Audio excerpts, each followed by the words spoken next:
बिस्मिल्लाहिर्रहमानिर्रहीम। अस्सलामुअलैकुम। मैं हूँ आसफ़ा। वेलकम है आपका माय फूड फैक्ट पर। कैसे हैं आप सब? अल्लाह पाक से दुआ है कि आपको अपने प्यारों के साथ खुश और आबाद रखे और आप पर अपनी रहमत का साया बनाए रखे। आज मैं बना रही हूँ मटन अरबी और बहुत ही मज़े की ये रेसिपी होती है। और इसी तरह से थोड़ा सा ग्रेवी वाला ये सालन बनता है। इसमें मैंने थोड़े से आलू भी शामिल किए हैं। तो सबसे पहले अरबी की लेस ख़त्म करते हैं और इसका तरीका बता देते हैं। कुछ लोग साबुत ही इसको रखते हैं, लेकिन मैं इस तरह पीसीस कट कर लेती हूँ। यहाँ पर मैंने सबसे पहले इसको काट लिया था धोने के बाद, और इसके बाद फिर मैंने भी नहीं धोया इसको। 1 चम्मच नमक और मैंने सिरका 1 चम्मच लगा के छोड़ दिया था। अगर सिरका ना हो तो आप लीमू भी लगा सकते हैं। 10 मिनट के बाद मैंने इसमें पानी ऐड किया है और इसको हैंड बीटर की मदद से, जैसे लस्सी को मदानी से बनाते हैं उस तरह कर लें, या फिर आप इस तरह हैंड बीटर से कर लें। अच्छी तरह से इसको बीट करना है ताकि इसकी जितनी भी लेस है वो पानी के अंदर आ जाए। जैसे ही ये पानी सफ़ेद होगा तो आप समझ जाइएगा कि ये जो है ना, इसकी लेस ख़त्म हो चुकी है, पानी में आ चुकी है। देखिए ये पानी वाइट हो चुका है। अगर फिर भी ख़त्म ना हो तो थोड़ा-सा आप आटा लगा के फिर इसको धो लीजिएगा। अब मैंने इसको वॉश करके टोकरी में डाल दी है ताकि इसकी जो पानी है वो नीचे स्क्वीज़ हो जाए। यहाँ पर मैं पहले गोश्त गलने के लिए रख देती हूँ, फिर इसको फ्राई करूँगी। अरबी को फ्राई ज़रूर किया करें, चाहे आप आलू के साथ बनाएँ या गोश्त के साथ बनाएँ या चिकन के साथ। ये हर तरीके से मज़े की बनती है। कुछ लोग इस सब्ज़ी को पसंद नहीं करते, लेकिन जिस तरीके से मैं बता रही हूँ ज़रूर बनाइएगा तो सब लोग शौक़ से खाएँगे। यहाँ पर मैंने ऑयल थोड़ा ले लिया है, बाकी का ऑयल जो है वो मैं अरबी को फ्राई करने के बाद इसमें शामिल करूँगी। तो कुछ खड़े मसाले डालने के बाद मैंने ये जो प्याज़ है ना, 3 बड़े प्याज़ ले लिए थे, उनको मैंने रफली काट लिया था। तो ये फ़िक्र ना करें कि ये प्याज़ उसमें मिक्स अप नहीं होंगे। जैसे ही गोश्त गल जाएगा तो ये बिल्कुल घुल-मिल जाएँगे और एक ग्रेवी सी बन जाएगी। तो जिस तरह मर्ज़ी आप रफली काट सकते हैं। 3 से 4 मिनट इनको भूनूँगी ताकि इनका कलर चेंज हो जाए। उसके बाद इसमें गोश्त शामिल करूँगी। गोश्त को मैंने वॉश करके अच्छी तरह से स्ट्रेनर में रख दिया हुआ है ताकि उसका जो पानी है एक्स्ट्रा वो निकल जाए। तो मैं आपसे ये कर रही थी बात कि ये रेसिपी मेरी अम्मी की है, बहुत ही अच्छी मज़े की वो बनाया करती थी। और वैसे तो हर इंसान को अपनी माँ के हाथ में ज़ायका लगता है और उसे दुनिया में जितने मर्ज़ी खाने खा ले, लेकिन जो माँ के हाथ का ज़ायका होता है ना, वो किसी चीज़ के साथ मैच नहीं करता।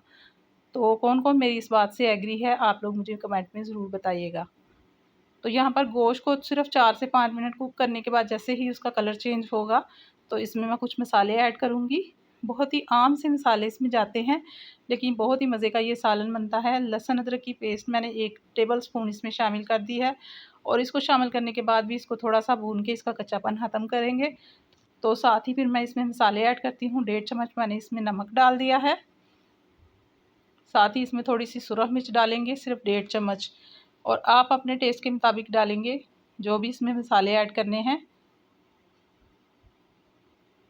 तो 1.5 चम्मच मैंने इसमें जो है सुरख मिर्च डाल दी है।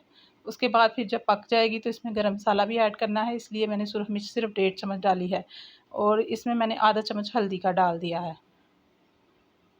तो ये जैसे ही मसाले भुन जाते हैं तो फिर इसमें पानी शामिल कर दूँगी। कुटा हुआ धनिया मैंने इसमें 1.5 चम्मच डाल दिया है, और 1 चम्मच मैंने इसमें पिसा हुआ धनिया डाल दिया है, धनिये का जो पाउडर होता है। और साथ ही मैंने इसमें भुना और कुटा हुआ ज़ीरा डाल दिया है 1 चम्मच। तो अभी से इसकी बहुत अच्छी सी खुशबू आ रही है। अब मैं इसमें पानी शामिल करूँगी। पानी इतना डालना है कि सिर्फ़ 10 मिनट मैं कुकर बंद करूँगी। तो आपका ये जो गोश्त है ना, ये 80% कुक होना चाहिए, क्योंकि सब्ज़ी डालने के बाद इसको फिर मैं थोड़ी देर के लिए बंद करूँगी, तो बाकी का जो 20% होगा ना, वो फिर सब्ज़ी डालने के बाद कुक करने से ही वो गोश्त जो है ना अच्छी तरह से नरम हो जाएगा। अब मैंने ऑयल ले लिया है एक पैन में, जो मैंने अरबी को धो के रखा था, उसको ऑयल में डाल के तो फ्राई कर लेंगे। जब भी आप ये सब्ज़ी बनाएँ आलू के साथ या किसी भी तरह से, इसको फ्राई करके डालिएगा। तो इस तरीके से अगर आप इसकी लेस ख़त्म करने के बाद फ्राई करेंगे तो आप यकीन करें बहुत ही अच्छी सी ये सब्ज़ी बनती है। बहुत ज़्यादा इसको फ्राई नहीं करना। ये देखिए 7 से 8 मिनट में ये सारी फ्राई हो चुकी थी, और इसको फिर मैं निकाल के साइड पे रख लूँगी। गोश्त को भूनने के बाद फिर इसमें शामिल करूँगी। तो ये देखिए मैंने इसको निकाल लिया। उधर 10 मिनट हो चुके थे कुकर को बंद किए हुए, और जैसे ही ये मैंने खोला है तो जो गोश्त है ना, वो तकरीबन 80% कुक हो चुका है हमारा। तो अब मैंने इसको ना चम्मच से अच्छी तरह मिक्स अप करूँगी, तो ये जितने भी प्याज़ हैं ना, वो सारे इसमें घुल जाएँगे। और जो तेज़पात है ना, वो अब मैं इसमें से निकाल दूँगी, क्योंकि इसकी खुशबू भी इसके अंदर ऐड हो चुकी है, और इसका जो फ्लेवर है ना, वो भी आ चुका है। तो अब मैं इससे निकाल देती हूँ। तो ये मैंने 1 प्याली टमाटर प्यूरी ले ली है। अगर आप टमाटर डाल रहे हैं तो फिर आपने उसके छिलके रिमूव करके कट करके डाल दें। तो गोश्त के अंदर अगर थोड़ा-सा पानी हो ना तो उसी वक़्त आप टमाटो प्यूरी या टमाटर ऐड कर दिया करें, क्योंकि इस तरह करने से पानी भी जल्दी ड्राई हो जाता है और साथ ही वो टमाटर जो है ना या प्यूरी है वो भी पक जाती है।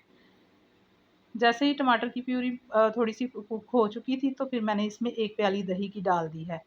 दही डालने से जो है ना गोश्त का फ्लेवर बहुत ही अच्छा-सा आ जाता है। अच्छी तरह से मैं इसको भून लूँगी। जैसे ही ऑयल ऊपर आएगा तो जो मैंने अरबी को फ्राई करके ऑयल रखा था वो भी इसके अंदर डाल दूँगी। क्योंकि पहले मैंने सालन से में ऑयल जो शामिल किया था वो कम ही डाला था कि ये इसके बाद जो अरबी का ऑयल होगा वो भी इसमें डालना है। गोश्त का भून रही हूँ, साथ ही साथ मैंने इसमें 2 आलू कट करके डाल दिए हैं, क्योंकि अरबी तो हमने फ्राई की थी तो आलू हमारे कच्चे हैं इसलिए उसको भी डाल के भूनना ज़रूरी है। साथ ही मैंने 2 हरी मिर्चें कट करके डाल दी हैं और ये जो अरबी रखी हुई थी ये भी मैंने इसमें डाल दी है। इसको सिर्फ़ 3 से 4 मिनट भूनना है इसके अंदर। तो फिर आप इतना पानी डालिए कि इससे ग्रेवी सी बन जाए और ये जो 2 सब्ज़ियाँ मैंने डाली हैं ये अच्छी सी सॉफ्ट हो जाएँ। बहुत ज़्यादा इसमें पानी नहीं डालना, कुछ लोग शोरबे वाली बनाते हैं, तो आप अगर शोरबे वाली पसंद करते हैं तो उस तरह बना लें। दोनों ही तरीक़ों से ये अच्छी बनती है।